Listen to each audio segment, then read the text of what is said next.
자, 아무리 시골 동네 작은 구멍가게라도 그날그날 장사한 것을 저녁이 되면 주인은 하루 매출을 결산하며 이득을 계산합니다.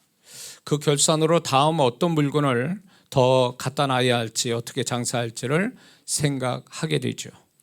하물며 2024년 1년이라는 시간 속에 하나님이 온갖 것을 우리에게 주셨는데, 이 하나를 접어가는 이때에 우리는 2024년을 하나님 앞에서 더 정확하게 결산하지 않을 수가 없습니다.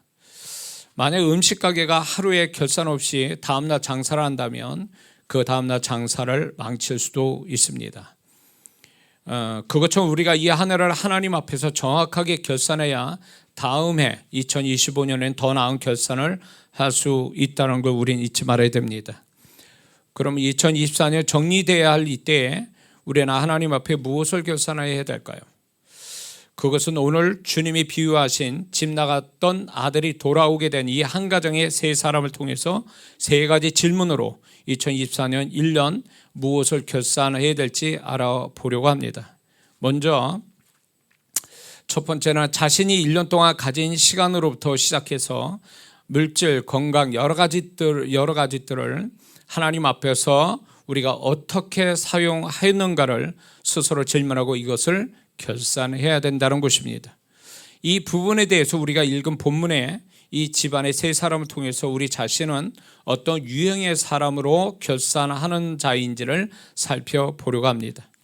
먼저 둘째 아들을 좀 살펴보겠습니다. 이 둘째 아들은 우리가 본문을 다 읽었고 너무나 이 본문의 비유의 말씀은 너무나 잘 아는 거지만 좀 더 우리가 자세히 살펴보겠습니다. 그 둘째 아들은 아버지에게 자신에게 돌아올 유산을 먼저 달라고 해서 먼 나라로 갑니다. 가서 재산을 가지고 자신의 쾌락을 위해서 살다가 나중에 있는 돈도 다 떨어지니까 결국 사람이 먹는 음식도 먹을 형편이 안 돼서 남의 집 돼지나 먹는 쥐염 열매로 배고픔을 이길 만큼 자신이 가장 비참할 때에도 자신을 도와줄 한 사람도 없을 만큼 그는 잘못된 인생을 산 아들이죠.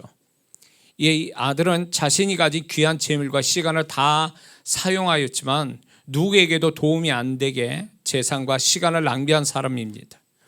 자신에게 돌아올 것이 하나도 없게 철저하게 낭비하며 산 사람의 모습인 것입니다. 결국 둘째 아들은 시간과 재물을 다 썼지만 궁극적으로 얻은 것은 아무것도 없고 긍정적으로 얻은 것은 아무것도 없고 오로지 외로움과 비참함이 그의 모든 것이 되었습니다.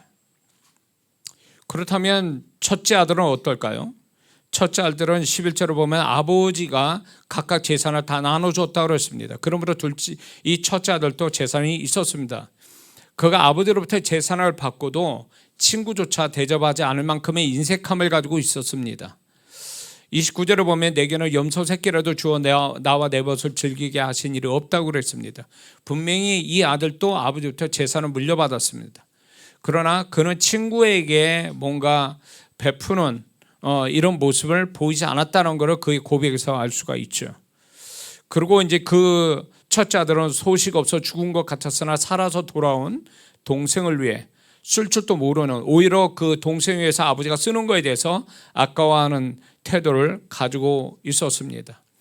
그러나 더 이제 이 첫째 아들은 더 나아가서 아버지께 더 얻기를 원하는 태도를 보이게 되죠. 첫째 아들은 둘째 아들만큼은 아니어도 자신의 것을 모으고 자신의 것에 집착하고 아버지에게 더 얻기를 바라는 욕심이 있었고 자신의 것을 남에게 쓰기에는 인색함을 가진 철저한 이기적인 아들이었습니다. 이 아들은 둘째 아들처럼 낭비한 자는 아니었어도 결과로 보면 가치가 있는 것이, 결과적으로 볼 때 가치 있는 것이 그가 남아있질 않으니 그도 아무것도 없는 자와 같다라는 얘기죠. 어떤 면에서 결과적으로 보면 첫째 아들의 결과에서 아무것도 없는 거와 둘째 아들의 다 허락망탁하게 다 쓴 그 결과에 아무것도 없는 거는 동일한 결과로 보면 동일하다는 얘기예요. 동일한 사람이라는 거죠. 그런 반면에 두 아들의 아버지는 좀 어떨까요? 이 아버지는 순수한 자식 사랑으로 두 아들이 잘 되기를 바라고 두 아들에게 재산을 분배하여 줍니다. 원래 상속이라는 것은 그 부모가 죽은 다음에 상속인데 요즘은 뭐 대놓고 그냥 상속해달라고 이렇게 하는 자식들이 많죠. 근데 이 두 아들도 그렇게 해서 둘째 아들은 달라고 그랬지만 아버지는 결국 두 아들에게 재산을 분배해 줍니다. 그리고 있는 재산 다 말아먹은 둘째 아들이 올 때도 둘째 아들이 살아 돌아온 것만으로도 기뻐서 아낌없이 좋은 옷을 입히고 반지 가락지를 끼우고 신을 신기고 잔치를 벌립니다. 이 아버지는 자신이 가진 것을 기쁘게 자식을 위해 아낌없이 지출합니다. 아버지는 사랑으로 인한 기분 좋은 지출을 하게 된 거죠. 여기서 우리 여러분에게 좀 묻습니다. 우리는 이 한 해 하나님으로부터 시간으로 시작해서 물질, 건강 더 많은 것들을 하나님부터 받았을 텐데 그것들을 세 사람 중에 어떤 유형의 사람으로 어떻게 이 한 해를 사용하고 지출했는지를 생각해 봐야 됩니다. 왜냐하면 분명한 사실은 하나님이 우리에게 주신 것은 우리가 만들어낸 게 아니라 하나님이 주셔서 우리가 가지고 누리고 사용하고 지출된 것이기 때문에 그렇습니다. 세상 사람은 자기가 벌어 자기가 쓰는 거지만 자기 생각대로 자기 마음대로 뭐 어디다 써도 상관은 없지만 예수 믿는 사람은 그 모든 것들이 하나님부터 왔다는 거죠. 요한복음 3장 27절에 하늘이 주신 바 아니면 사람은 어떤 것도 받을 수 없느니라. 그러므로 우리가 지금 시간이라는 1년으로 시작해서 이 물질, 건강 그리고 그 모든 것들 그런 것들이 내 노력으로 되어진 게 아니라 하나님이 그거를 허락해 주시고 기쁘게 그것을 은혜로 주셨기 때문에 우리는 그걸 소유해서 1년을 살았기 때문에 하나님은 반드시 이 부분에 대해서 우리에게 살펴보시고 질문하실 거라는 것입니다. 혹시 우리가 둘째 아들처럼 아버지로부터 받은 것들을 자신에게 긍정적으로 되돌아올 수 없는 오로지 낭비적이고 소모적인 것에 지출한 것은 없는지, 귀한 물질과 시간을 둘째 아들처럼 아무렇게 사용하고 죄된 것에 쓰고 무의미한 것에 사용하지는 않았는지 생각해 봐야 됩니다. 우리는 우리 것이라고 해서 우리 마음대로 쓰는 우리가 모든 것의 주인이 아니라 그 모든 것은 하나님부터 와서 우리는 그분의 주신 것을 정말 맡아서 우리는 사용할 뿐이라는 청지기의 삶을 우리가 산다는 걸 잊지 말아야 됩니다. 그렇기 때문에 내가 과연 이 쓴 것이 하나님이 결과대로 올 때 이게 내가 모든 하나님이 주신 걸 잘 써서 좋은 결과가 나왔는지 안 나왔는지는 우리가 계산해 볼 필요가 있다는 것입니다. 그래야 하나님이 우리 스스로도 하나님이 주신 것을 내가 이만큼 써서 이만큼 좋은 결과를 가졌다라고 정말 양심에 꺼리낌 없이 그렇다면 하나님도 그렇게 동의하신다면 그 사람의 내년은 더 풍성히 하나님께 받을 것이 있게 되고 그 내년 연말에 가서는 더 올해보다도 더 좋은 결과를 하나님 앞에 결산을 하고 또 새로운 축복을 만드는 계기가 될 줄 믿습니다.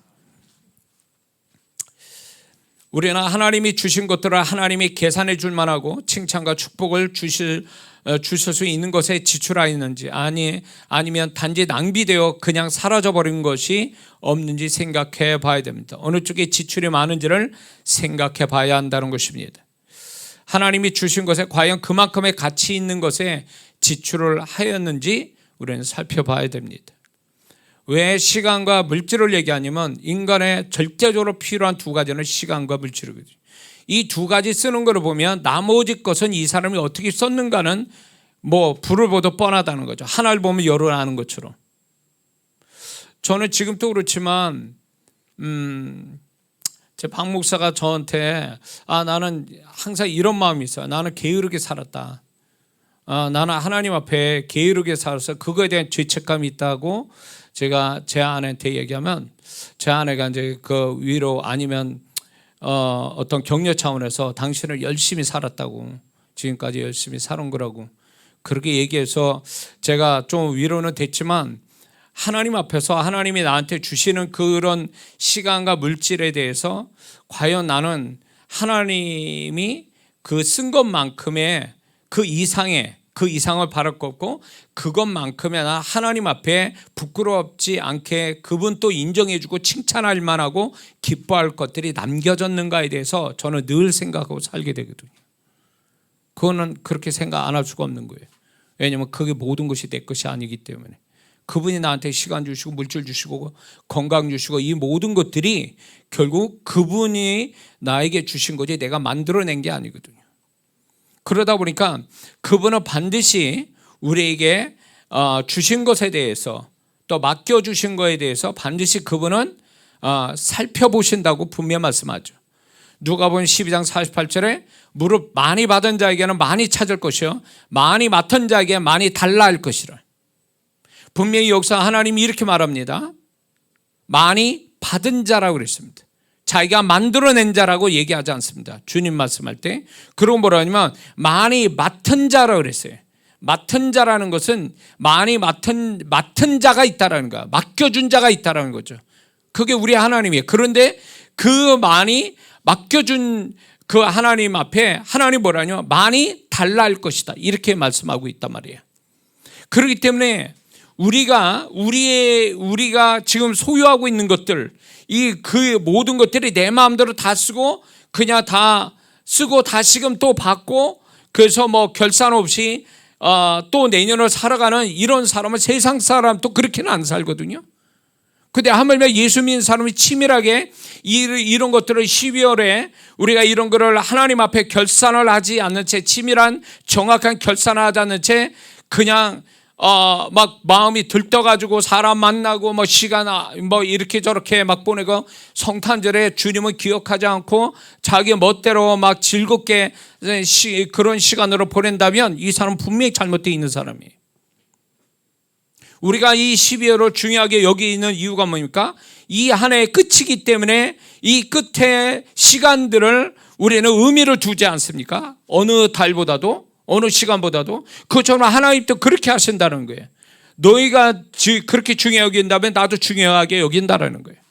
그렇기 때문에 이 12월의 1년의 결산이라면 마지막이라면 나도 너를 그렇게 결산하겠다라는 거예요. 하나님은.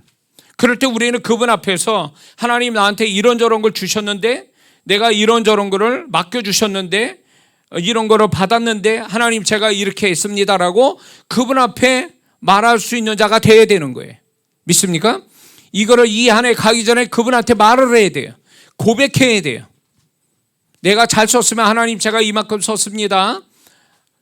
그래서 하나님 제가 하나님 보시기에 기뻐할 이걸 남겼습니다. 그러면 칭찬과 축복이 있어서 그게 내년으로 하나님의 새로운 은혜와 축복이 흘러가겠죠. 그러나 그게 아니고 내가 뭔가 하나님이 기뻐할 수 없는 하나님 주신 것에 충분히 쓰지 못했다면 그분은 분명히 우리에게 책망을 하실 거라는 거죠. 준 거에 대한 책임을 반드시 물으실 거라는 거예요. 이게 왜 이게 필요하냐면 우리가 마지막 때 이 땅을 떠나 죽음 넘어 그분 앞에 설 때 이렇게 한다는 거예요. 그거의 예행 연습이라는 거예요. 지금 그거에 대한 우리가 지금 예행 연습하고 있는 거예요. 우리가 그날에 가면 그냥 천국 쑥 들어가고 그냥 끝날 것 같습니까? 그분이 심판하신다고 그러잖아요. 우리가 또 얘기를 나누겠지만 주님의 심판은 두 가지예요. 그분은 지금은 은혜의 구원자지만 그분은 죽음 넘어 그분이 뭐라 하냐면 아버지의 모든 걸 아들에게 심판을 맡겼다고 그랬어요. 그러므로 예수님이 심판할 때 심판주로 오실 때 그분은 뭘 심판합니까? 두 가지 형태로 심판합니다. 믿지 않는 자는 죄의 심판이요 믿는 자에게는 상급과 책망의 심판이 따른다라는 거예요. 믿습니까? 그러면 그날에 가서 다시 하겠습니다. 잘하겠습니다. 그 말이 안 통한다라는 거예요. 그건 끝이잖아요. 이제 거기서 그분의 판단이 딱 떨어지면 그걸로 끝이에요. 그걸로 영혼의 삶을 살지 아니면 믿지 않는 자가 천국 변두리에 살지 어떻게 될지 그때 가서 그분이 판단 내리면 모든 게 그 영혼의 삶을 결정하는 거예요. 그래서 우리가 이 마지막 시간에 마지막 시간인 이 2024년에 마지막 12월의 이 시간에 우리가 하나님 앞에 정확하게 들떠가지고 이리저리 다닐 게 아니라 시간 낭비하지 말고 하나님 앞에서 내가 어떻게 하나님이 주신 걸 잘 어떻게 했는지를 하나님이 어떻게 하시기 전에 내가 결산을 먼저 보고해 드릴 수 있는 이런 신앙이 필요한 줄 믿습니다. 이게 마지막 때를 위한 내가 하나의 모의고사 본다고 생각하면 되는 거예요. 그렇지 않고 그냥 세상 사람처럼 그냥 좋은 게 좋은 거야 그러고 지나갔으니까 이제는 뭐 다 잊어버려. 그리고 새롭게 하는 거야. 이런 식으로 만약에 믿는 자가 그렇게 한다면 이 사람 위험합니다. 내년이 위험해요. 결산하지도 않는 채 하나님 앞에 정확하게 결산하지 않은 채 넘어가는 성도는 결국은 그 성도는 올해의 모습이 내년 모습이 될 수도 있어요. 그렇게 되면 그게 축복이겠습니까? 우리는 적어도 올해보다 더 나은 내년을 기대하고 소망하고 기다리는 거 아닙니까? 그렇죠? 그렇다면 내년이 더 나아지려면 적어도 하나님께 깔끔하게 하나님 앞에서 정리는 정확하게 해야 되는 거 아닙니까? 회개할 건 회개하고 고칠 건 고치고 그분이 원하는 태도를 가지고 그렇게 끝내야지. 이건 끝난 것도 아니고 안 끝난 것도 아니고 잘한 것도 아니고 잘못한 것도 아니고 이런 식으로 하나님 앞에 말한 것도 고백한 것도 아니고 한 것도 아니고 안 한 것도 아니고 이렇게 돼버리면 이 사람이 희미한 이 태도 때문에 그의 인생이 맺고 끝이 없으니까 맺고 끝내는 게 없으니까 하나님의 손길도 정확하게 나타나지 않는다라는 거예요. 하나님을 어떻게 생각하십니까? 하나님을 잘못 생각한 성도들 많아요. 그냥 주님만 아시지 뭐 다 그러면서 그냥 스리슬쩍 넘어간다면 그 사람은 자기 스스로가 하나님의 은혜와 축복을 깎아먹는 태도라는 거 알아야 됩니다. 그분은 그렇게 불분명한 분명치 못한 그런 모습은 하나님은 한 번도 없다는 거예요. 그분의 말씀은 정확하고 그분의 행동은 정확하시고 그런 그 하나님을 섬기는 우리가 희미하다고요? 대충이고 이것도 아니고 저것도 아니고 그렇게 산다고요? 그거는 하나님 자녀답지 못한 성의 모습이죠. 그 사람은 결코 축복이 안 됩니다. 구멍가게도 물건은 음식가게 아무리 작은 음식가게라도요. 오늘 매출이 어떻게 되는지 어떤 음식이 제일 많이 나갔는지 그리고 그 다음 그거를 계산을 해보고 그 다음에 매출이 많이 나오는 쪽으로 물건을 더 이거로 들여오고 그리고 뭘 준비될지를 하고 하루를 끝내거든요. 그리고 다 내일을 또 기대하면서 준비를 그렇게 하거든요. 하물며 작은 음식 가게도 그럴지언정 그렇게 하는데 우리가 하나님의 자녀 돼서 이 1년을 어마어마하게 하나님께 다 받고 나서도 우리가 그냥 넘어간다고요? 응? 그거는 아니지. 그거는 믿는 자의 모습은 절대 아닙니다. 하나님 또 바라는 게 아니고 하나님의 어떤 하나님은 그걸 기다리고 계신데 그걸 하지 않는다면 그건 하나님을 무시하는 게 되는 거죠.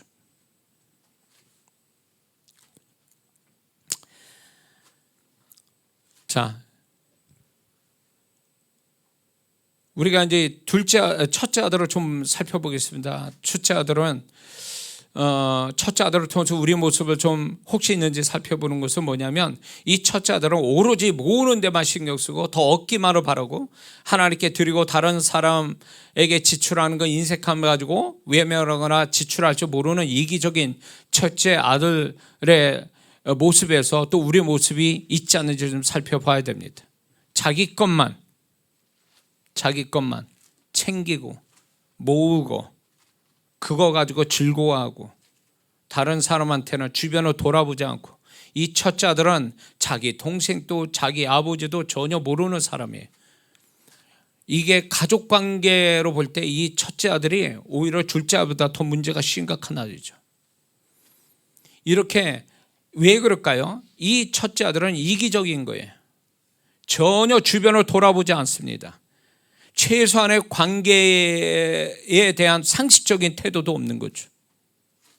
혹시 이건 극단적인 예이지만 우리가 스스로 우리가 정말로 올 이 한 해 살아갈 때 정말 모으는 데만 즐거움을 갖고 내가 뭔가 하나님과 누군가를 위해서 쓰는 즐거움, 쓰기를 기뻐하는 이런 모습을 가지고 살았는지 아니면 이 아들처럼 첫째 아들처럼 그거는 외면하고 오로지 그냥 자기 편한 대로 자기의 어떤 이득이 된다면 그거라고 손해로 본다면 아예 외면하고 쳐다보지도 않는 이런 모습이 우리가 이 한 해를 정리하면서 혹시 그런 모습이 있는지를 살펴봐야 된다는 겁니다. 또한 이렇게 두 아들의 아버지를 생각해 볼 때 이 아버지는 자식을 사랑해서 주기를 기뻐하고 중고를 통해서 잘 되기를 바라고 비록 재산을 다 잃고 온 아들을 위해서 있는 거 다 털어서 아들을 위해서 잔치를 벌리죠. 이 아버지는 돈보다 더 소중한 아들의 존재를 귀히 여겨서 무엇이든 지출하기를 기꺼이 감당하는 우선순위가 분명한 아버지의 모습, 이 모습을 우리는 닮아야 됩니다. 이 아버지는 무조건적으로 돈보다 더 귀한 건 존재다. 아들이란 존재다라는 거죠. 우리가 살아가는 나의 모든 것보다 더 귀한 분은 주님이신 거죠. 그분과 더불어 우리가 교회가 귀하잖아요. 성도가 귀하잖아요. 그걸 위해서 아버지처럼 정말 기꺼이 아무 조건 없이 그렇게 정말로 은혜스럽게 기쁨으로 지출하는 사람이 있다면 그게 아버지의 모습을 가진 성도죠. 우리가 그거를 있는지 좀 살펴볼 필요가 있다는 겁니다.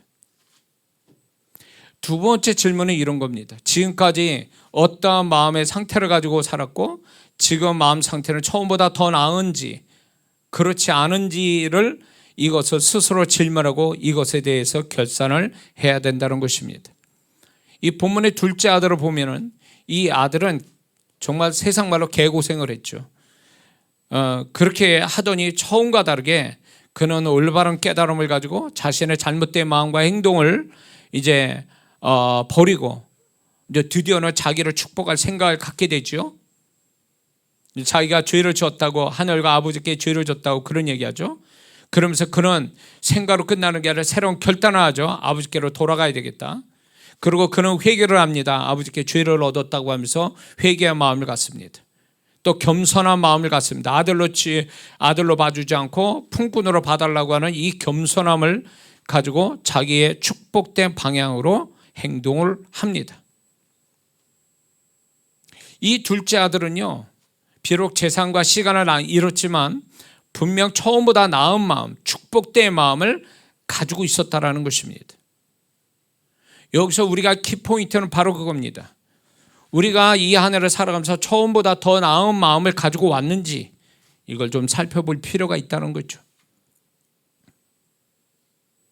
그런가 하면 첫째 아들은 자기 동생이 돌아온 것에 대해서 기뻐하는 것이 아니라 분노했다고 그랬습니다. 왜 분노하죠? 그의 고백 속에 창기들과 다 재산 날린 아들, 그 아들 때문에 또 돌아왔는데 아버지가 막 잔치 벌려는 그것 때문에 열받은 거죠.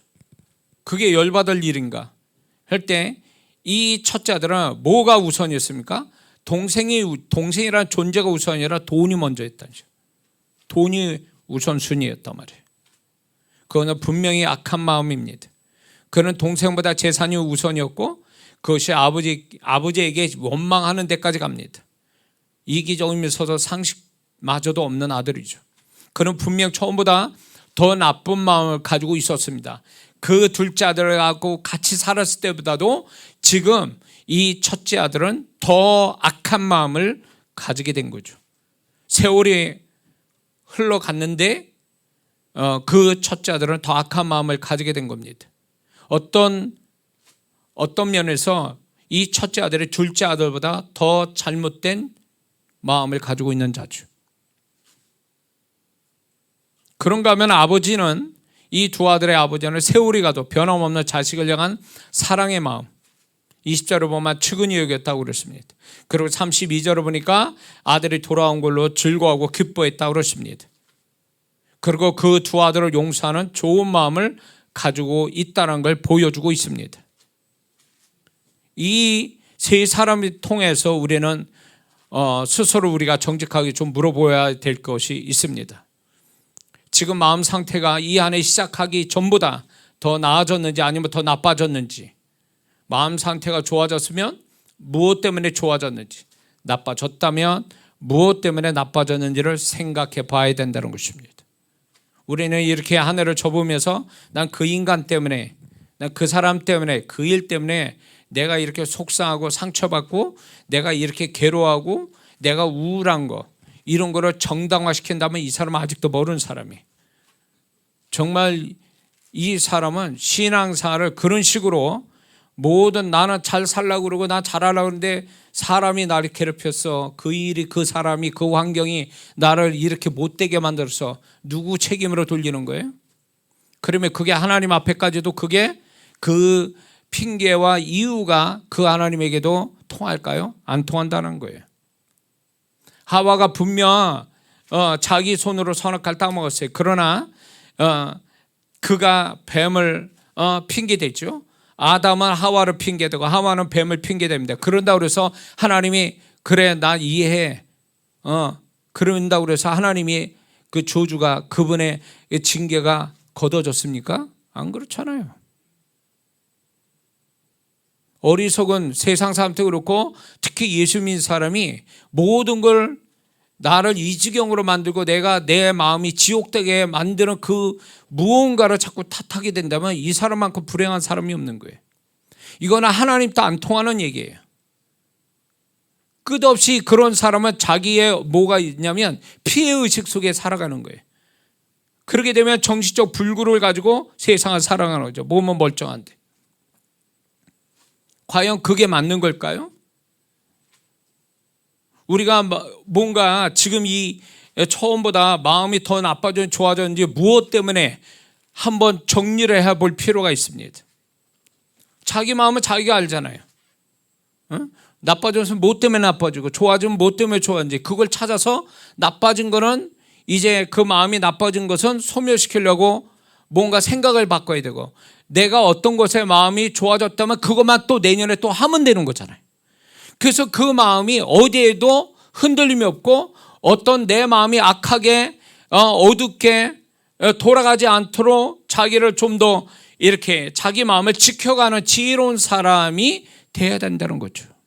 믿습니까? 근데 방치해둬 가지고 나는 그것 때문에 그 사람 때문에 그 일 때문에 그 환경 때문에 나는 지금 이렇게 되는 거는 이거는 내 책임이 아니야. 내 책임이 아니야. 그러면서 계속 탓하고 원망하고 그런다고 그 사람이 나아지는 건 아무것도 없어요. 귀신만 불러들이는 거지. 그 심령 안에. 극복할 마음이 없다. 그건 자기를 진정으로 사랑하는 게 아니에요. 육체의 질병, 요즘은 약을 먹어서 바로바로 몸의 현상이 안 좋게 나타나니까 약을 먹고 병원 가고 막 이러는데 마음에 병이 들은 것들에 대해서는 그냥 가볍게 여기고 지나쳐가는 경향이 있어요. 예수 믿는 사람은 마음이 병들면 문제가 심각해요. 그 영마저 살아있는 구원받아 자기의 영마저도 이게 타격을 받는다고요. 무릇 지킬 만한 것보다 무릇 지킬 만한 것이 있으니 그 마음을 지켜라. 이에서 생명의 근원이 남이라. 생명을 가져오게 되는 근원이 바로 마음이라는 거예요. 그런데 우리가 마음을 막 그냥 나빠져도 겉으로 표가 안 나니까 숨기고 막 살아가는데 이것만큼 위험한 게 없는 거예요. 몸이 아프면 병원이라도 가서 진단받아서 약이라도 먹고 낫잖아요. 근데 마음이 그렇게 잘못되어 있는 걸 그대로 방치해두면 마음은 안 좋아지면 계속 안 좋아지지 뭔가 고치지 않으면 그 마음은 더 안 좋아져 가게 돼 있어요. 시간이 흐를수록. 근데 우리는 우리의 마음을 누가 모르고 또 내가 내 마음을 숨기면 누구도 탓할 사람이 없으니까 나에게 그러니까 그냥 놔두는 거예요. 고인물이 썩는 것처럼 그 사람이 잘못된 마음을 계속 놔두면 그 잘못된 마음이 점점 확장이 된다는 거죠. 암을 걸린 사람이 한 군데에서 작게 암이 생긴 걸 그때 바로 처리 안 하면 이 암이 온몸에 다 퍼져서 그런 분들 있죠. 의사가 수술하려고 봤더니 더 이상 온몸에 퍼져서 수술 못합니다 해서 덮는 그래서 불행한 인생을 이제 끝낼 수밖에 없는 그런 일들을 가끔가다 듣지 않습니까? 그런 거예요. 우리가 우리의 마음을 정말 하나님 앞에서 정말 이게 어떠한 지금 내가 마음이 어떤지를 마음을 적어도 이때는 자기 마음을 분해할 줄 알아야 되는 거예요. 분해를 해서 버릴 거 버리고 다시금 새롭게 조립해서 정말 내년을 맞이할 만한 준비된 마음이 있어야지, 이거는 마음을 온통 1년 동안 쓴 그 마음, 1년 동안 그냥 내장되어 있는 그 모든 것들이 다 담겨져 있는 그 마음을 그냥 지나쳐 간다고요? 내년 또 그대로 그 마음 가지고 간다고요? 달력이 새로운 뭐 하냐고. 심령이 새로워지지 않았는데. 달력만 새롭게 받으면 새로워지는 겁니까? 내 마음이 새로워져야지. 내 존재가, 내가 하나님께 축복받을 존재가 돼야 내 하는 일이 축복이 되는 거지. 믿습니까? 내 존재가 불행한데 내가 하는 일이 행복할 것 같습니까? 그렇지 않아요. 그렇기 때문에 나를 속이면 안 돼요. 믿는 자의, 정말 신앙 좋은 자의 덕목이 뭔지 아세요? 정직이에요. 그건 뭐예요? 적어도 다른 사람한테 정직하기 전에 내가 나 자신한테 정직해야 된다는 거예요. 그게 하나님의 은혜를 덮는 비결이에요. 근데 자기 자신한테 정직하질 않아요. 내가 이렇습니다. 내가 그 사람 위해서 내가 이런 마음을 갖게 됐어요. 이렇게 잘못됐어요. 이런 걸 가지고 하나님 앞에 정직하게 드러내지 않고 숨기거나, 내 마음이 이렇게 된 걸 저 사람이 문제가 돼서 내가 이 지경이 됐어요. 피해의식 가져서 저 사람을 자꾸 탓하게 된다면 이 사람은 정직한 게 아니에요. 이게 정직한 게 아니라고. 응? 그렇게 해서 뭘 얻자는 거예요? 그렇게 해서 하나님의 은혜가 올 것 같습니까? 자기를 그렇게 커버하고 그렇게 다른 사람의 탓을 돌리는 원인 제공자는 다른 데 있다라고 자꾸 한들 그게 자기 마음에 어떤 축복을 가져올 것 같아요? 그렇게 정직하지 못한 자에 대해서, 자, 만약에 화를 내게 한 사람이 있어서 내가 화가 났어요. 그러면 화를 낸 사람이 간접 원인 제공자지만 내가 그거를 스스로 화를 내는 그 자체가 벌써 내 책임이잖아요. 그거는. 화를 내가 스스로 안 낼 수도 있는 거잖아요. 누가 내라고 밀었습니까? 자기가 화를 낸 거잖아요. 화를 낸 거에 대해서 내가 이게 책임이 없다는 얘기예요? 근데 우리는 그게 내 책임이 아닌 것처럼 얘기해요. 그러니까 하나님 앞에도 이르는 거예요. 나는 아무런 문제가 없는데 저 사람이 나를 괴롭혔다고, 이런 식으로 내가 이런 마음을 갖게 될 수밖에 없다고 자꾸 얘기한다면 그건 하나님께 안 통한 얘기예요. 넌 정직하지 못하는구나. 네 심령이, 그 사람은 그 사람대로 내가 판단할 거지만 너는 그걸 통해서 네 마음은 어떠니? 너는 마음으로 죄짓고 있잖아. 넌 지금. 그렇게 하나님께 정직하지 않는 그 심령에 무슨 은혜가 가고 축복이 가겠냐고. 존재가 축복이 안 되는데 그 사람에 관련된 일이 축복이 되겠냐고. 존재가 축복이 안 되면 그 사람이 하는 것도 축복이 안 되는 거예요. 그러니까 우리의 마음을 자꾸 하나님 앞에 뭔가 더 하나님이 기뻐할 마음을, 상태를 갖고 있는 게 얼마나 중요한 얘기인지 몰라요. 어떤 행위를 갖는 것보다 더 중요한 건 어떤 마음을 가지고 있느냐가 더 중요한 거예요. 왜냐하면 그 하나님은 내가 어떤 마음을 가지냐 가지고 그분이 내가 가지고 있는 것들을 은혜 주시, 축복 주시 결정하시기 때문에 그런 거예요. 근데 내 마음이 엉망진창이고 지옥 같은 마음인데 내가 관련된 게 하나님이 나를 보면서 축복하신다고요?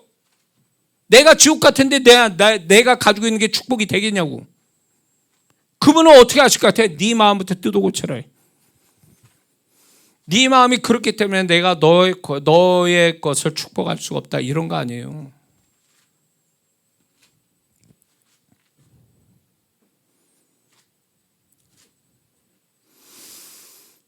우리가 혹시 첫째 아들처럼 갈수록 더 악해져서 동생에게 분노하고 아버지에게 원망하는 악한 마음을 가진 것처럼 신앙생활 하다가 오래 살아가면서 여러 가지로 더 수준 낮은 마음, 죄된 마음, 불신앙적인 마음을 가지고 있지 않은지 살펴봐야 됩니다.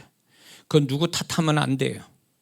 내가 마음이 약한 탓을 해야지 왜 그 상대방을 탓해요? 왜 그걸 가지고 탓하냐고. 자, 여호수아 1장에서 이제 하나님이 이스라엘 백성에게 여호수아를 통해서 말씀하는 게 반복된 말씀이 뭔지 아세요? 이제 앞으로 그들은 7년이라는 전쟁을 치러야 돼요. 사냐 죽느냐에 칼을 들고 싸워야 되는 그 7년의 세월을 앞에 두고 하나님은 뭐라고 얘기하냐면 너는 마음을 강하고 담대하라. 그 마음을 안 가지면 하나님이 아무리 계획을 가져도 안 되는 거예요. 그 마음을 하나님이 요구하는 마음을 가져야 하나님이 일할 게 그분이 하실 일을 할 수 있는데 마음이 잘못되어 있는데 무슨 그분이 하실 일에 나타나냐고. 많은 성도들은 하나님 내가 마음이 지옥 같아. 마음이 잘못되어 있어. 그러면서 하나님 내 관계된 거 나를 알아서 축복해 주세요. 이런 식으로 나온다면 그 사람은 하나님을 잘못 알고 있는 거예요.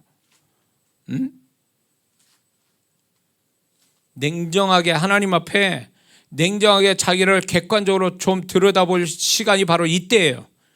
그래서 자기를 들어봐서 하나님께 회개할 거 회개하고 고칠 거 고치고 하나님 나를 도와달라고 정말로 내 마음을 고치고 도와달라고 하는 얘기가 나와야 되는 거예요 지금.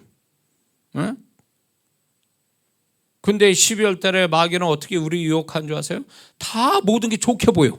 크리스마스도 있고 연휴도 있고 연말이고 보너스 타고 막 이렇게 모든 게 다 좋게 보여. 그게 진실일까요? 그게 사실일까요? 아니요. 하나님 그렇게 안 보세요. 분위기에 들떠가지고 우리가 정말로 그런 식으로 바라보는 거, 물론 그게 그럴 수도 있다고 치지만 그것만 가지고 이 12월을 보내면 안 돼요.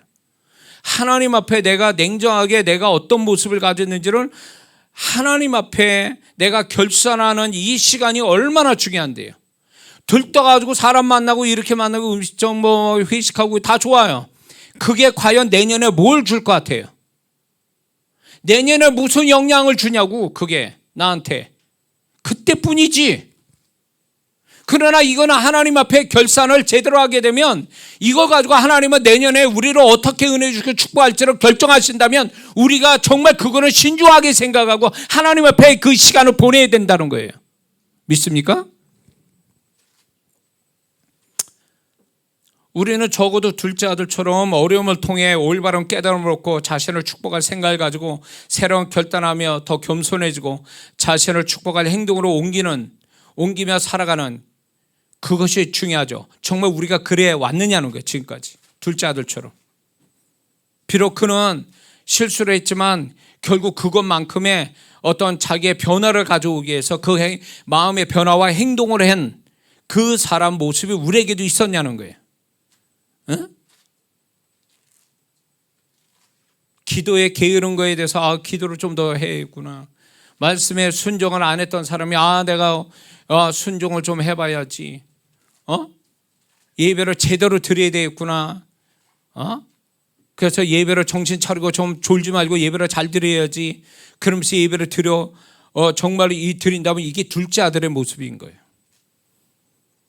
우리는 우리 스스로가 자만에 빠져서 난 괜찮아 이런 사람 아닌 이상에는 우리 성령님이 지적해서 우리는 문제가 많은 사람이거든요. 그런 것들을 정직하게 받아들여서 그래 나는 고쳐가야 돼. 둘째 아들처럼 나는 생각을 바꾸고 태도를 바꾸고 뭔가 나를 축복하고 잘 되는 쪽으로 자꾸 뭔가 해야 돼라고 하는 그런 마음 같다면 그게 둘째 아들의 모습이라는 거예요. 그렇지 않고 이대로 쫓싸우니 이 정도면 됐사오니 하고 그러면서 그렇게 생활을 한다면 그 사람은 이거는 첫째 아들과 같은 거예요. 첫째 아들은 변화가 없었잖아요. 오히려 더 악해진 마음을 가지고 있었잖아요. 자기 의로 충만한 자였잖아요. 자기 소유물에 굉장히 애착을 가진 자였잖아요. 뭐가 나아졌어요? 첫째 아들은 더 나빠진 자고 둘째 아들은 잠깐 나빴지만 더 좋은 상태로 변화되고. 우리의 모습이 어떠한지를 지금 첫째 아들, 둘째 아들을 통해서 우리는 좀 자기를 비춰봐야 됩니다. 우리 모두가. 더 나아가서 두 아들의 아버지처럼 사랑의 마음을 가지고 어떤 일이 있어 와도 시종일관 주를 향한, 교회를 향한, 영혼을 향한, 성도를 향한 사랑의 마음으로 헌신한 마음이 있었는지, 이것이 가장 축복된 마음인데 이런 마음, 아버지의 마음을 가지고 우리가 살아왔는지를 좀 돌아볼 필요가 있습니다. 뭐가 꼭 있어야 하고 누가 칭찬해줘야 하고 누가 봐줘야 하고 관심 가져야 해줘야 뭘 하고 있을만 하니까 하고, 이거는 아니지. 이 아버지의 두 아들의 아버지는 이유가 없어. 오직 그 사랑 하나로 그것이 그 아버지의 행동과 모든 것에 기본이 돼준 거죠. 그게 기준점이 된 거예요. 그러니까 신앙이 좋아진다는 것은 더 이상의 어떤 인간적인 어떤 것이 아니라 그냥 순수한, 그냥 그분이 좋아서, 그게 좋아서, 하나님 기뻐하니까, 하나님 말씀이 그러하니까, 그분의 마음이 그러하니까 이런 식으로 움직이는 자, 이게 이제 아버지의 마음을 가진 자의 모습인 거죠. 믿습니까? 그래서 저와 여러분들은 이 한 해 가기 전에 내 마음에 각을 떠서 주 앞에 딱 정확하게 비춰서 버릴 거 버리고 취할 건 취하고 고칠 건 고치고, 그래서 내년에 정말 올해보다 더 나은 마음의 상태를 가지고 적어도 둘째 아들처럼 나가서 아버지, 변함없는 아버지 같은 마음으로 우리가 내년을 맞이한다면 이 사람 심령 자체가 이미 하나님께 복받을 만한 자이기 때문에 그가 하는 일은 다 하나님의 손길이 흐르게 돼 있는 줄 믿습니다. 세 번째는요, 이 한 해를 통해서 과연 우리는 하나님과 교회와 사람에게 어떤 영향력을 끼치며 살아왔는가를 스스로 질문하고 이것을 결산해야 된다는 것입니다. 이 본문의 둘째 아들은요, 허랑방탕했다. 허랑방탕이 뭐냐면 악한 말을 하고 악한 행동을 일상으로 했다란 뜻이에요. 이 허랑방탕이라는 뜻이. 그러니까 뭐 이거는 뭐 더 이렇게 이런 사람은 뭐 상대할 수 없는 사람인 거죠. 이런 식으로.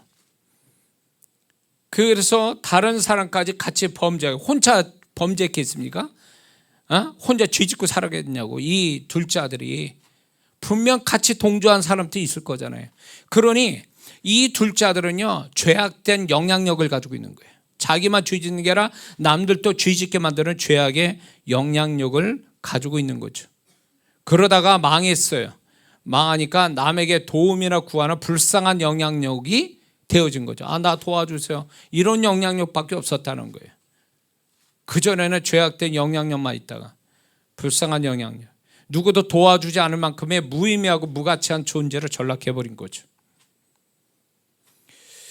그렇다면 첫째 아들은 뭡니까? 누구에게도 도움을 주는 선한 영향력은 없고, 동생이 돌아왔는데 분위기 깨는, 종들과 아버지 동생에게 불편한 분위기 깨는 영향력을 가지고 있죠. 그는 사실을 말합니다. 아들이, 자기 동생이 그렇게 소식을 들었겠죠. 이 아들놈이 얼마나 호랑방탕에 살았으면 자기 첫째 형의 귀에까지 들어왔겠어요. 다 알고 있는 거죠. 그건 사실이죠. 그런데 사실을 말하는데 누구에게도 은혜가 안 되는 영향력을 가진 아들이 첫째 아들이에요. 자, 우리가 이런 사람이 되면 안 됩니다. 사실을 얘기하는데 기분 나쁜 영향력, 불편한 영향력, 뭔가 은혜가 안 되는 영향력을 가지고 살아간다는 것만큼 불행한 게 없어요. 우리는 예수님을 닮아서 정말로 예수님 닮은 영향력으로 세상을 살아가야 되는데, 예수 믿는 사람이 그게 아니라 있으나 마나한, 영향력도 없는 있으나 마나한 사람, 저 사람이 있는지 없는지, 내지는 남한테 정말로 첫째 아들처럼 불편하게 만드는 그런 모습을 비추는 이런 모습은 절대 그분이 원하는 모습은 아니라는 거죠. 그분이 우리를 뭐라 비유로 드십니까? 너희는 빛이고 소금이다, 이런 말씀하잖아요. 빛과 소금은 결국 영향력을 의미하는 거예요. 근데 어떤 영향력이냐? 별거 아닌데 그 영향력은 어마어마한 영향력을 가진, 그걸 얘기하는 거죠. 그때 당시에 그 호롱불이 그 어둠을 소멸시켰는데, 얼마나 작은 호롱불 하나가 얼마나 많은 사이즈의 어둠을 소멸시킵니까? 소금이 얼마 되지 않는 그 소금이 얼마나 그게 부패나 그리고 맛을 내는데 그 별거 아닌 게 얼마나 영향을 미치냐고요. 그걸로 어떻게 알 수 있냐면, 바닷물의 염분이 바닷물이 100이라고 친다면 그 100인 바닷물의 염분은 3.5밖에 안 된다는 거예요. 그러니까 96.5가 그냥 일반 물이고 염분인 3.5가 바닷물을 짜게 한다는 거예요. 96.5보다 더 센 게 3.5예요. 그 정도로 그거를 주님이 아시고 말씀한 거죠. 그 정도로 우리를 빛과 소금이 되게 하셨다는 얘기는 결국 우리가 별거 아니지만 영향력은 대단한 존재로 사는 사람이다라는 걸 얘기해 주는 거예요. 그러니 너희들은 자부심을 가져라. 영적인 자긍심을 가지고 살으라는 얘기예요. 그렇기 때문에 예수 믿는 사람이 나 가진 게 뭘, 이건 겸손이 아니라는 얘기예요. 낙의 턱뼈도 쓰시고 모세의 지팡이도 쓰시고 다윗의 물맷돌도 무생물도 쓰시는 그 하나님이, 위대하게 쓰신 분이 예수의 피로 값주고 산 나를, 그분이 그냥 세상 사람 위에 밟히며 살아가는 별별 없는 사람으로 나를 이 세상에 살게 하셨겠냐. 근데 믿는 자들이 하나님이 나를 어떻게 보시고 나를 어떤 존재로 만드는지 그걸로 믿음을 갖는 게 아니라 내가 외모가 어떤지, 공부한 게 얼마나 된지, 월급을 얼마나 받는지, 재능이 얼마인지, 이거 가지고 세상 사가 비교해가지고 별거 없으니까 죽으러 들어가지고 나는 별거 아닌 것처럼 생각하는, 이거는 불신앙적인 모습이죠. 주님이 그렇게 했냐고. 예수님이 나를 구원하셨다는 건 그분의 희생값으로 나를 구원시킨 거 아니에요. 그분의 희생이 어마어마한 그 대가를 치르고 나를 구원하신 그 하나님, 내가 별거 아니라고 생각하는 이 자체가 예수님을 모독하는 것과 똑같은 거예요. 우리가 작은 불이고 한 줌의 정말로 조그만 소금이라도 그 영향력은 엄청나게 세다는 거 아십니까? 314년 콘티난스 누스가 로마의 기독교를 국교화시킬 때 그때 크리스찬이 몇인 줄 아세요? 그 크리스찬이 그때 당시만 해도 3.5%인가 바닷물과 비슷하다고 그랬어요. 그 사람들이 나머지 불신자들을 이겨서 기독교를 국교화로 만든 거 아니에요. 그게 바로 정말 그 빛과 소금된 자들이 초대교회에 있지 않았었냐 말이에요. 근데 우리는 우리 스스로가 위축돼가지고 마귀가 주는데 우리를 자꾸 속이는데, 우리를 별거 아닌 것처럼 만드는데 속아 넘어가지고 자신을 별거 아닌 것처럼 생각을 해. 그러니까 주님은 답답한 거예요. 쟤를 위해서 뭔가 영향력이 있는 존재로 만들려고 하는데 애가 스스로 그냥 쭈그러 들어가지고 아무것도 아닌 것처럼 그렇게 사니까 주님도 어떻게 할 방법이 없는 거예요. 영적인 프라이드가 없어요. 영적인 자긍심이 없다, 그 얘기예요. 그러니까 하나님이 안 쓰시는 거예요. 그런 자를 축복할 수가 없어요. 마귀는 어떻게 하냐? 네 꼬라지를 봐. 네가 얼마나 문제가 많은 줄 알아? 네가 얼마나 흠이 많은데 자꾸 우리를 기죽인단 말이에요. 거기에 속아가지고 그래 그냥 새끼밥 먹고 사는 걸로 감사하고 살아야지. 이게 맞는 얘기냐고. 이게 하나님이 원하는 생각이냐고. 그러니까 너무 똑똑하고 너무 세상을 가까이 보다 보니까 계산이 빨리 돌아간 거예요. 우리는 계산으로 사는 자입니까? 우리는 그분의 말씀과 그분의 존재를 믿는 믿음으로 사는 자들이잖아요. 아멘해요. 그 말씀과 그분의 존재를 믿는 믿음으로 사는 자인데, 그 믿음이 우리를 정말로 불가능이 없게 만드시고, 그 믿음으로 말미암아 우리를 존귀하게 만드시고, 그 믿음으로 말미암아 위대한 영향력을 끼치는 크리스찬들이 지금까지 얼마나 많았냐고요. 근데 그 크리스찬들이 다 명문대라고 잘난 사람들이었냐 말이에요. 그게 아니잖아요. 시대를 바꾼 자들이 그 사람들이 다 잘난 사람들입니까? 아니요. 그때 당시에 별별 없는 사람이에요. 그것이 그 시작이 뭡니까? 예수님이 별별 없는 12제자를 선택해서 예수님이 제자로 삼으신 게, 그게 하나의 예수님이 우리를 어떻게 보신지를 증명하는 거잖아요. 근데 우리는 너무 똑똑해가지고 자기를 보는데 너무 세밀하게 보니까 별거 아니거든. 나는 문제가 많고. 그러니까 그거에 아주 그냥 잡혀 있는 거예요. 자기를 자세히 들여다보는 거, 이런 식으로 이런 관점으로 자기를 들여다보는 거는 하나님 뜻도 아니에요. 마귀가 원하는 거라고. 그거는 자기의 어떤 완전주의라는 이 잘못된 우상이 빠져서 자기를 그렇게 보는 거예요. 하나님 바라는 게 아니라고. 우리는 우리를 스스로 세밀하게 날 봐서 나를 정죄하고 나를 별거 아닌 것처럼 보는 이 태도를 버려야 되는 거예요. 우리는 우리 모든 믿음의 주여 우리를 온전케 하실 주님을 바라보면서 가는 자들이지 나를 바라보고 가는 자가 아니란 말이에요. 믿습니까? 그렇게 자기 축복을 자기가 깎아먹고 가는 거예요. 그분의 생각은 굉장한데, 우리의 계획이 굉장한데, 우리 스스로가 다 그냥 자기 생각에 잡혀가지고, 마귀에게 속은 생각에 잡혀가지고 자기를 별것도 아닌 것처럼 살아가는 거예요. 새끼만 먹고 살면 그냥 다 되는 줄 알고. 누가 그렇게 살라고 누가 얘기했어요? 정말 주님이 그렇게 말씀했다면 그 말씀에 순종해야 돼요. 근데 그렇게 그분이 그렇게 말씀하지 않은 거에 대해서 왜 나는 그렇게 생각해야 되냐, 이걸 한번 생각해 봐야 되는 거예요.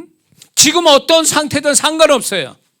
내가 어떤 상태에 있고 내 존재가 어떤 상태고 내 삶이 어떤 상태, 그게 중요한 게 아니에요.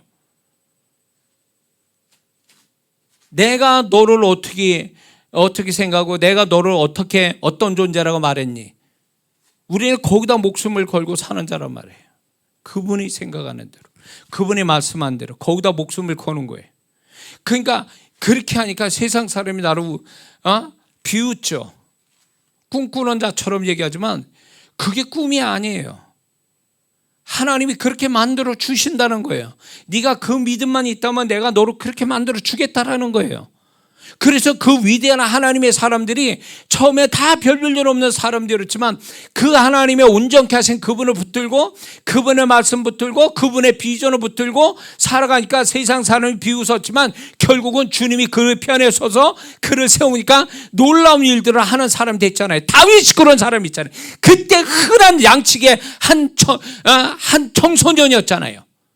하나님이 그를 이스라엘 왕으로 세웠잖아요. 한 명밖에 없는 이스라엘. 뭐 때문에? 다윗은 끊임없이 그분과 함께 사귀면서 자기는 양측이 아니라 하나님이 자기를 불러서 하나님의 사람으로서 정말로 생각을 바꾸고 삶의 태도를 바꾸고, 그래서 하나님이 원하시는 방향으로 흘러가기를 열심히 내니까 결국 이스라엘 왕까지 된 거 아니에요. 언제부터 그가 왕으로 자기 스스로가 자기가 그렇게 생각하고 망상에 빠져서 살았습니까? 그분이 그렇게 만들어 주신 거잖아요. 그리고 다윗은 거기에 그냥 순종하고 거기에 응답한 거에 지나지 않잖아요. 그게 중요한 거야. 하나님 내가 아무것도 아닌데. 그게 하나님께 겸손은 아니라는 거예요. 주님이 내가 너를 이렇게 할 거야 그러면 겸손은 뭔지 아세요? 아멘, 그렇게 될 줄은 믿습니다, 주님을 기대합니다, 이게 겸손인 거예요. 근데 건방지게 그분이 그렇게 하신다는데 아니요, 저는 그렇게 못합니다, 저 그런 사람은 아니에요. 착각하신 거예요. 주님이 이런 식으로 말한 건 주님 앞에 불순종이지, 교만이고. 그러면 안 돼요.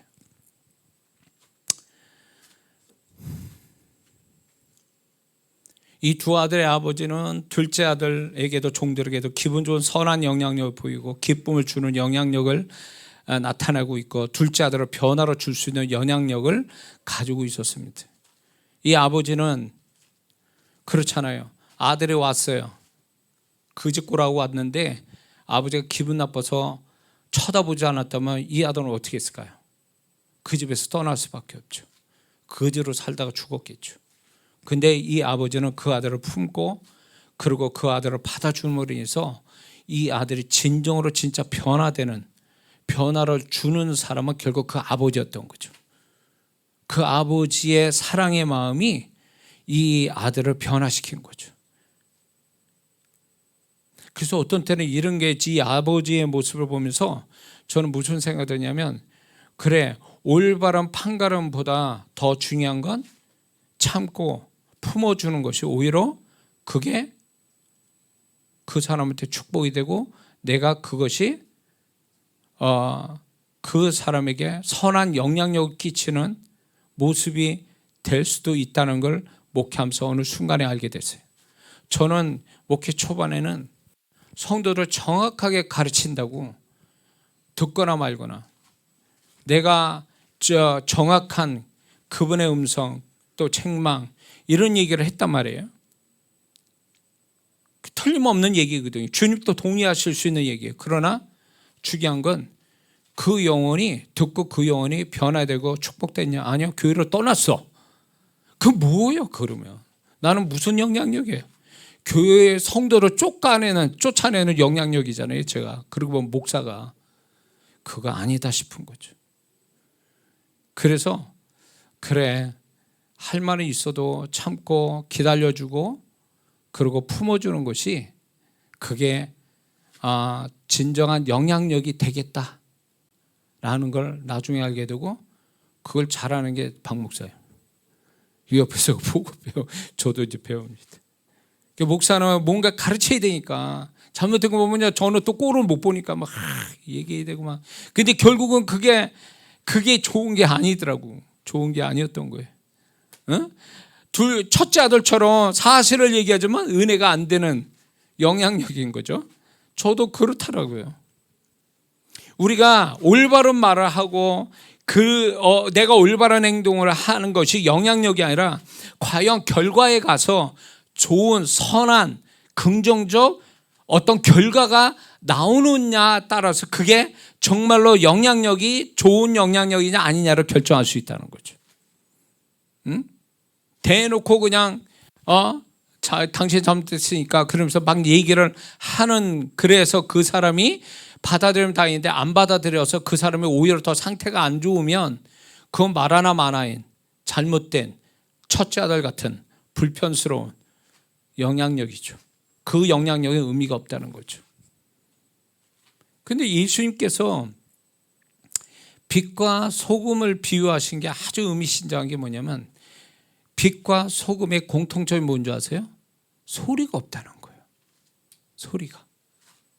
그러니까 예수 믿는 사람이 요란하게 막 이렇게 떠든다고 되는 게 아니라 그럴 때도 있어요. 그러나 빛과 소금같이 그냥 조용히 자기 할 일 하면서 조용한 가운데서도 영향력은 얼마든지 끼칠 수 있다는 것을 주님이 여기서 말씀하고 있습니다.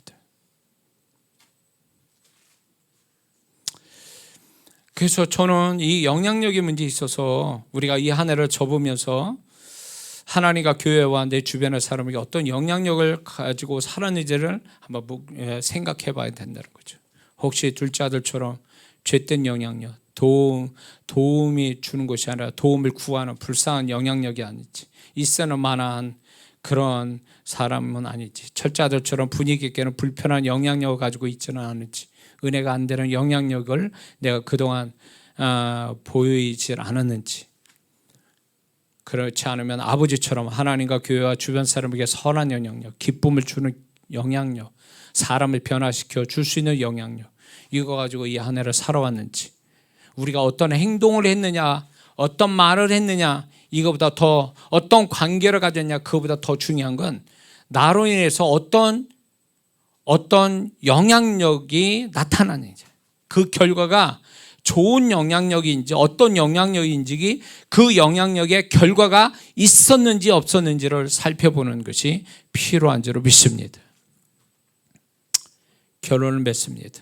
이 한 해를 정리하는 이 12월에 과연 자신은 본문의 어떤 부류의 사람으로 세 가지 질문에 어떤 결산을 하였는지 이 해가 가기 전에 냉정하게 판단하고 하나님 앞에서 고백해야 할 것이라는 것을 우리는 잊지 말아야 될 줄 믿습니다.